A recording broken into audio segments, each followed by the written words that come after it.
Olá, eu sou o Felipe Cambruzzi, especialista em comportamento animal, e hoje nesse vídeo a gente vai falar sobre os pulos dos cães, os problemas, os riscos envolvidos nesses pulos, essa interação mais exacerbada, os problemas que isso pode ocasionar, erros mais comuns, o que causam esses pulos e o que a gente pode fazer para prevenir esses pulos, ok? A gente tem que entender que os cães são diferentes entre si, entre os indivíduos, né? Cada indivíduo tem sua particularidade, eles se diferenciam entre indivíduos. Apesar de serem caninos, todos caninos, eles têm raças e essas raças são diferentes umas das outras. Características genéticas, né? Predisposição a doenças, o comportamento é diferente, a estrutura física é diferente, o nível de intensidade energética é diferente. Por quê? Além de ser geneticamente diferentes, né?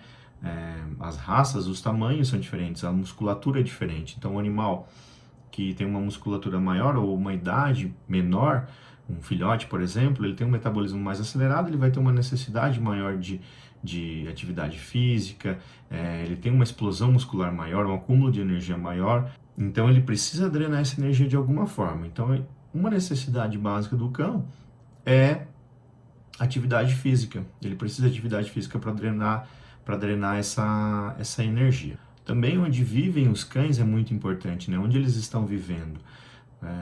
Com a domesticação dos cães, a gente trouxe ele para dentro de casa, ele vivia num ambiente hostil, cheio de predadores, e ele veio para dentro da nossa casa, a gente domesticou ele. Então a gente precisa entender que nesse ambiente ele tem necessidades que ele trouxe lá do ambiente onde ele vivia, do habitat natural dele, que era a floresta, né? A vida selvagem. Então essas necessidades são necessidades básicas que a gente tem que suprir.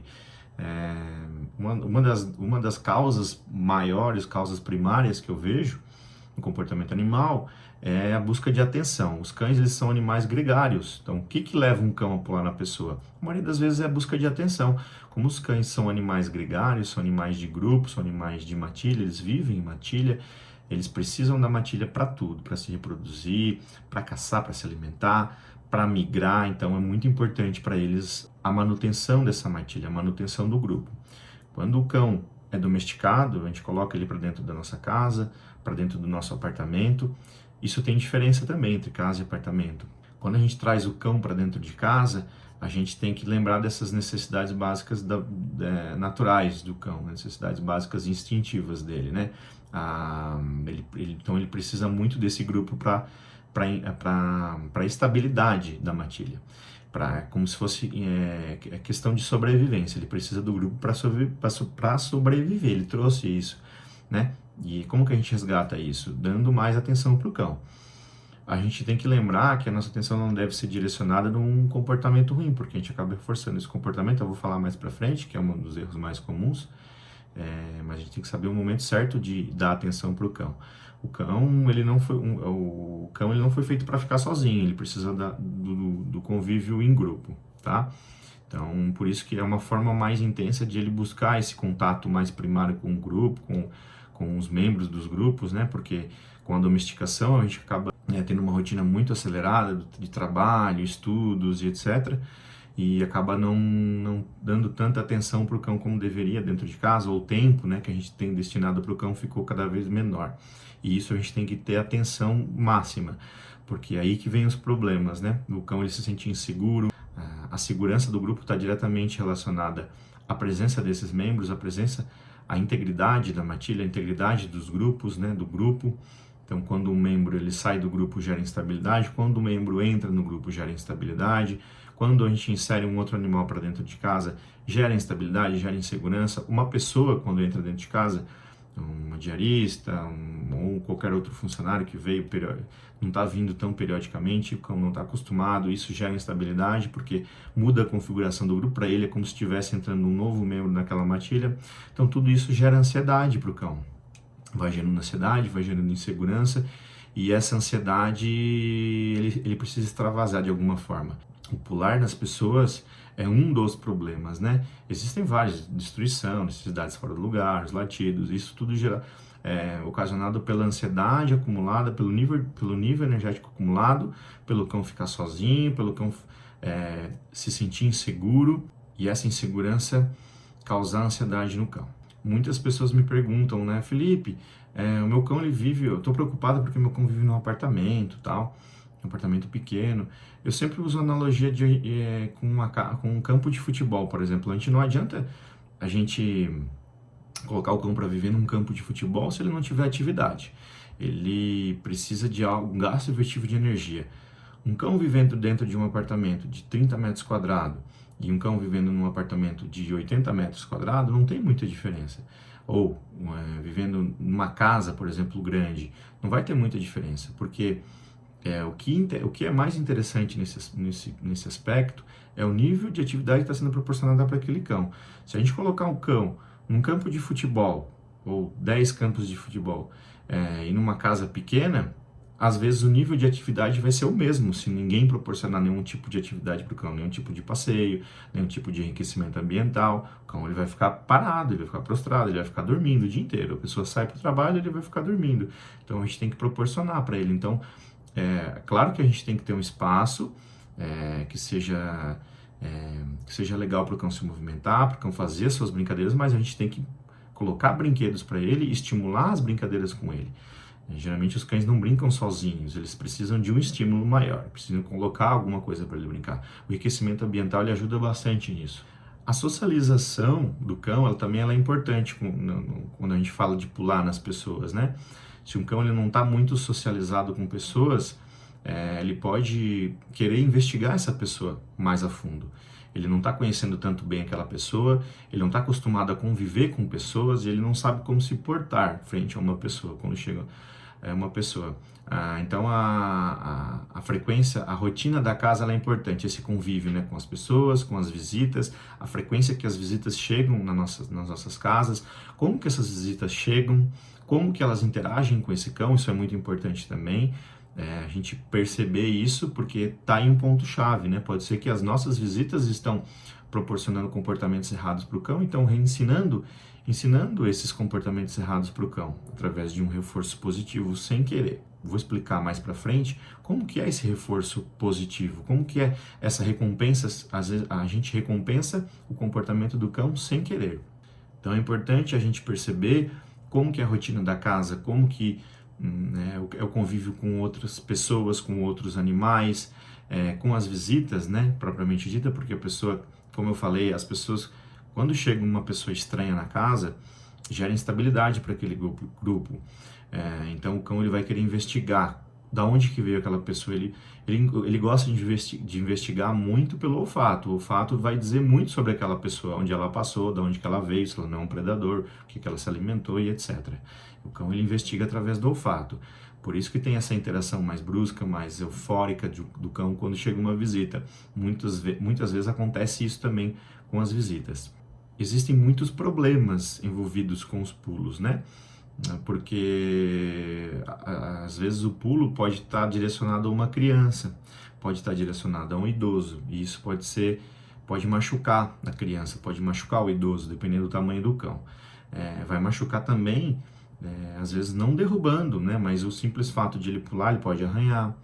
Se é um cão que não costuma ter corte de unhas ou passeios frequentes, a unha vai estar mais afiada, pode machucar a pele, pode rasgar. E tem cão que pula e ele usa a boca também como modo de interação, não somente o olfato, mas a boca também. Então ele pode querer morder a roupa, beliscar e etc. Isso vai causar alguns machucados, além de ser um risco muito grande para idosos e crianças, né? Pode acontecer um acidente grave, fraturas em idosos, as quedas, né? Cachorros grandes, eles têm uma capacidade muito grande de derrubar as pessoas. Então um idoso ele pode cair, pode se acidentar, pode se machucar, uma criança também.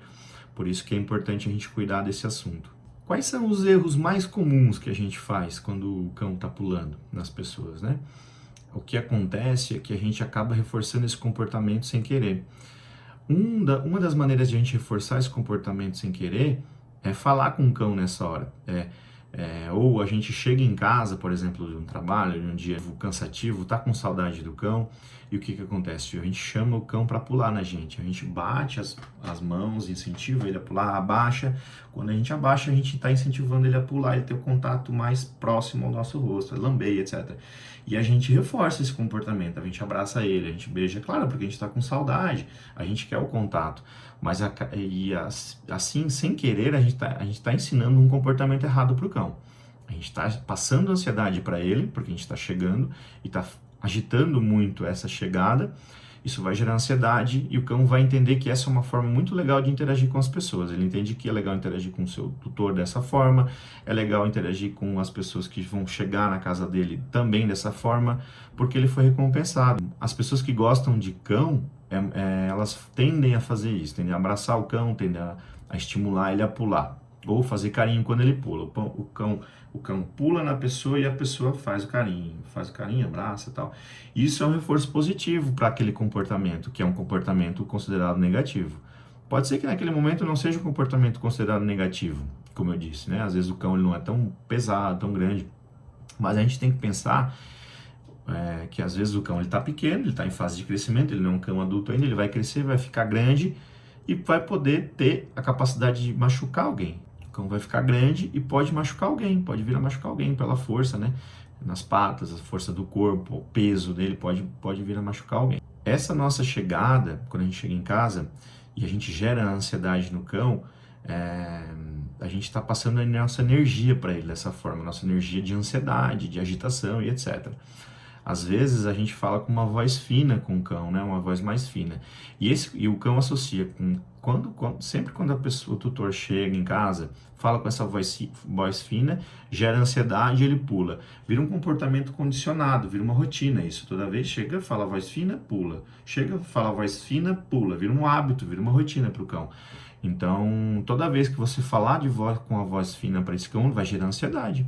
Mesmo se você não estiver chegando em casa, vai gerar ansiedade e muitas vezes o cão ele vai pular na pessoa, nessa hora ele vai começar a pular, ele vai começar a ficar agitado, mesmo se a pessoa não está chegando em casa, por exemplo. Outro erro muito comum é o fato de a gente querer se livrar do cão. Às vezes empurrar ele, muitas vezes usam até uma força exagerada, essa força exagerada a gente está com essa força exagerada, a gente está passando energia para o cão, a nossa energia. Então, um erro muito comum é a gente tentar se livrar do cão com a nossa mão. Ele pulou, ele já executou o comportamento que ele queria, ele foi recompensado, foi auto-recompensado pela tentativa dele, porque ele tentou pular na pessoa e conseguiu. E quando a gente tenta se afastar do cão, a gente está passando a nossa energia para ele, na forma de contato. Para muitos cães, eles estão sendo mais recompensados ainda pela nossa atenção. A gente olha para ele e tenta se livrar dele, está gerando tensão nesse contato. A atenção também, a gente está mostrando para ele que a gente está atento àquele comportamento dele. Então ele vai sempre fazer cada vez mais. Esses comportamentos eles tendem a aumentar a intensidade e a frequência. Então brigar ou bater, jamais, porque a gente vai gerar mais ansiedade no cão e lembra que eu falei, a ansiedade nesse caso ela é contraprodutiva. A gente gerar ansiedade no cão vai fazer com que ele fique mais energético, mais eufórico, vai querer pular cada vez mais, tá? A gente tem que tentar acalmar. Nessas horas que a gente chega, tem treinos específicos, né, para a gente baixar a ansiedade, mas na hora que a gente chega é legal a gente tentar baixar essa ansiedade na forma de atenção, mas uma atenção controlada, sem estimular o cão com brincadeiras e etc. Muitas vezes também um outro erro comum é o nosso corpo, né? O nosso corpo ele funciona como um gatilho para o cão. Quanto mais a gente se movimenta, mais rápido a gente se movimenta, mais desperta a atenção dele. É instintivo do cão também, é a caça, né? Tudo que se movimenta rápido na frente do cão desperta a atenção dele. Tem um clique na cabecinha dele que fala assim, opa, vou pegar. Então, se você se movimenta rápido nessa hora que você chega, ou tanto faz se você já está em casa e o cão costuma pular nas pessoas mesmo, as pessoas já estando em casa faz tempo, quanto mais você se movimenta, ou para tentar se livrar, ou para tentar sair, isso gera tensão no cão, gera atenção e tensão. Então ele vai querer pular cada vez mais, então tem que cuidar com isso também. Para corrigir esse tipo de comportamento, a gente tem que sempre valorizar o bom comportamento, tem que sempre se lembrar de nunca valorizar o mau comportamento, que é o que eu falei anteriormente. Esse comportamento ruim a gente acaba recompensando sem querer, na forma de atenção, na forma de carinho, de tentar empurrar ele, etc., ou falando de voz fina. A gente está dando atenção para aquele tipo de comportamento, a gente está recompensando um comportamento ruim. Para a gente corrigir esse tipo de comportamento, a gente tem que sempre valorizar o bom comportamento. Se ele não está pulando, é aí que eu vou dar atenção para ele, é aí que eu vou fazer carinho nele. Se eu chego em casa e ele costuma pular em mim, eu vou ignorar ele por alguns segundos, eu vou tentar baixar essa ansiedade dele. Mas assim, não é ignorar por muito tempo não. Se eu chego em casa e o cão pula em mim, eu não vou dar atenção para ele nessa hora, eu vou dar atenção a hora que ele está em estação, com as 4 patas no chão. Colocou as 4 patas no chão, que ele desceu de mim, eu vou dar atenção para ele nessa hora. E eu vou fazer carinho de uma forma calma, de uma forma tranquila, se ele estiver muito agitado. Claro, se for um cão tranquilo, não tem problema. Você pode agitar ele mais, pode fazer um carinho mais eufórico, etc. Não vai ter tanto problema. Mas geralmente os cães que pulam são cães agitados, são cães eufóricos. Então a gente tem que tratar ele com uma energia mais calma. A gente tem que contrabalancear essa energia que ele está vindo com uma energia muito alta. E se a gente vir com uma energia mais alta ainda, vai explodir, né? Então a gente tem que contrabalancear. Ele vem com uma energia muito alta, eu venho com uma energia bem baixa. E abaixa a energia dele, depois eu aumento a minha e equilibra. Faz um equilíbrio energético entre esse contato, entre o cão e o tutor, cão e o humano, ok? Então uma das formas de a gente valorizar, de a gente corrigir esse comportamento é valorizar, né? Valorizar o bom e não o ruim. Para a gente valorizar, a gente vai dar atenção para ele, a hora que ele colocou as 4 patas no chão, a gente vai dar carinho para ele nessa hora. É legal também para a gente ensinar a ter algum petisco separado na porta de casa, por exemplo, se é o local da casa onde ele mais pula, costuma pular na hora que chegam as pessoas, se é a porta da casa, nesse local eu vou deixar um potinho com alguns petiscos para sempre oferecer para ele pelo bom comportamento, não pelo ruim, tá? Parou de pular, eu vou dar esse petisco como oferta para ele, falando para ele assim: muito bem, você acertou, você não pulou, você vai ganhar um petisco sempre que você não pular. Pulou, não ganha petisco. Colocou as 4 patas no chão, vai ganhar petisco, ou vai ganhar minha atenção, ou vai ganhar uma brincadeira. Naquela hora ali eu posso brincar também com ele. Lembrando sempre que cães agitados não agite mais do que ele está agitado. Tente sempre uma brincadeira mais tranquila com ele nessa hora. Às vezes uma brincadeira de busca, né, de procura, tá? Caça ao tesouro. Essa brincadeira é muito legal. É uma brincadeira que ela resgata uma necessidade básica do cão, ajuda no desenvolvimento do cão, ajuda no olfato dele, por olfato, então é muito legal isso. Mais pra frente eu vou falar também sobre enriquecimento ambiental, eu falo um pouquinho sobre caça ao tesouro, tá bom? Como que a gente faz para prevenir esse tipo de comportamento? A gente tem que sempre entender e antecipar os comportamentos ruins para prevenir. Se a gente valoriza o bom comportamento, valoriza várias vezes, isso vira uma rotina, vira um hábito, o cão entende que aquele é um hábito bom. Ele vai sempre ser recompensado com a nossa atenção, com o nosso carinho. Durante a vida do cão, ele testa alguns tipos de comportamentos. Se durante esse teste ele foi recompensado de alguma forma, ele vai tentar fazer de novo. E ele vai testar cada vez mais, vai aumentar a intensidade e vai aumentar a frequência desse comportamento. Por isso que a gente tem que ficar atento. Então, para prevenir o pulo nas pessoas, a gente tem que baixar a ansiedade do cão. Proporcionar atividades físicas para o cão, gasto energético, brincadeiras, enriquecimento ambiental, adestramento. O adestramento ele ajuda bastante nesse caso, porque ele vai proporcionar atividades físicas e mentais para o cão. Então tende a baixar muito a ansiedade. Ensinar alguns comandos para o cão ele adora desenvolver tarefas, né? E o adestramento, como a gente está muito em contato com o cão nessa hora, a gente está proporcionando um grupo ali, uma atividade em grupo. E o cão adora isso. Então a gente proporciona atividade física e atividade mental. O adestrador ou a pessoa que está trabalhando com o cão, o comportamentalista, o veterinário comportamentalista, ele serve como um enriquecimento ambiental para o cão. Ele está ali para desenvolver atividades com o cão. Então o adestramento ele ajuda muito na prevenção, porque além das atividades físicas e mentais proporcionadas para o cão, através das atividades, dos comandos, a gente trabalha o desenvolvimento do cão. A comunicação ela é muito importante nesse processo de adestramento. Ela vai prevenir uma série de problemas. Por quê? Porque você vai falar com o cão, você vai dar algum comando para ele, ele vai entender. Você pode falar um não, por exemplo, nessa hora que ele está pulando as pessoas, ele vai entender o que quer. Mas antes disso, a gente precisa ensinar para ele o que é o não. Isso é comunicação. A gente se comunica. A gente começa sempre se comunicando com o cão através de gestos. Os cães eles são expertos em entender os gestos, entender postura corporal, nossa postura frente frente àquele cão, ele vai prestar muita atenção no que a gente está, não no que a gente está dizendo, mas no que a gente está fazendo. O nosso movimento ele é muito importante nessa hora que a gente está começando a estabelecer uma comunicação com o cão. Ele vai prestar muito mais atenção nos nossos gestos do que no que a gente está falando, porque ele não conhece as palavras.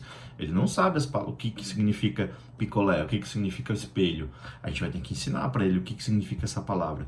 Então, os gestos eles são muito importantes nessa comunicação. O cão ele entendendo o que a gente está querendo dele, depois ele recebendo uma recompensa, ele vai se sentir muito mais tranquilo, mais seguro. Vai gerar menos ansiedade na interação do tutor com o cão. Você vai ficar menos frustrado, porque você vai falar algo para o cão e ele vai entender o que você está pedindo. E o cão, por sua vez, também. Ele vai entender o que você pediu, ele vai ser recompensado por isso. Isso é muito gratificante para ele, tá? Porque ele não vai perder a atenção que ele tem sua, que é o que ele quer, que é muito importante. Quando o tutor ele fala alguma coisa pro cão, ele pede alguma coisa pro cão e ele não entende, o tutor ele se frustra. Essa frustração o cão sente. O cão ele entende essa forma de energia eufórica, forma de energia alegre, forma de energia triste, frustrado e etc. O cão ele sente esse tipo de energia. Então, isso vai ajudar bastante a comunicação. Quando a gente estabelece uma boa comunicação com o cão, a gente passa confiança para o cão. A gente cria uma ligação com ele, a gente cria um vínculo com ele, porque ele está entendendo o que a gente está pedindo. E a gente sabe que ele está entendendo, a gente se aproxima cada vez mais dele também. É legal no processo de adestramento, porque a gente também é legal ensinar para o desenvolvimento do cão, né? Não só para esses problemas, mas para prevenir outros problemas também, vários outros problemas. É ensinar regras e limites. É legal ensinar um não, é legal ensinar um fica, um espera, né? Para poder você autorizar aquele comportamento. O cão ele gosta disso. O cão ele nunca quer tomar a frente da situação, ele nunca quer fazer primeiro as coisas, né? Ele gosta de seguir. Também quando a gente ensina regras e limites, a gente ensina independência para o cão. A gente vai mostrar que ele pode ficar seguro naquele ambiente. Ele se sente muito mais seguro. Ele vai ficar muito mais seguro porque ele percebe que tem alguém do grupo, tem alguém na matilha que ele pode confiar. Essa confiança ela é muito importante para o cão se sentir seguro, se sentir protegido. A gente pode ensinar a independência do cão também através disso. Brincadeiras como busca, procura, caça ao tesouro, essas brincadeiras é um enriquecimento ambiental, além de ser um comando, além de promover o desenvolvimento do cão também. E ele gera independência para o cão, porque a gente resgata uma necessidade básica do cão, que é a caça. Ela é muito importante para o desenvolvimento dele. Ele vai entender que ele vai ter que buscar a comida para se alimentar. Isso é importante para ele se sentir seguro, independente. É um resgate que a gente faz de uma necessidade básica do cão. No processo de adestramento, além de tudo, a gente dá atenção para o cão. Muitas necessidades básicas são supridas no processo de adestramento. Atividade física, atividade mental, o enriquecimento ambiental. O próprio treinamento ele vai servir como um enriquecimento ambiental. Então é muito importante para o desenvolvimento do cão tudo isso. E a gente começa com coisas bem fáceis, né? Coloca em pontos da casa estratégicos, pontos fáceis, mostra para ele aquele local, primeiramente, para ele começar a entender, e ele vai ser autorrecompensado. Mesmo ele achando que ele está sendo autorrecompensado, e mesmo assim a gente vai dar atenção para ele nessa hora, a gente vai dar carinho e vai falar a palavra muito bem para ele, mostrar para ele que ele acertou. E vai intensificando esse reforço, vai intensificando esses comportamentos, vai intensificando essa recompensa através de um petisco mais gostoso ou na forma de mais carinho, mais atenção. E também na forma de parabéns, muito bem, você acertou. Então eu gosto bastante de trabalhar o enriquecimento ambiental, eu gosto bastante de trabalhar com a busca, né? A caça, proporcionar a caça para o cão, a caça dentro de casa, a caça de comida dentro de casa.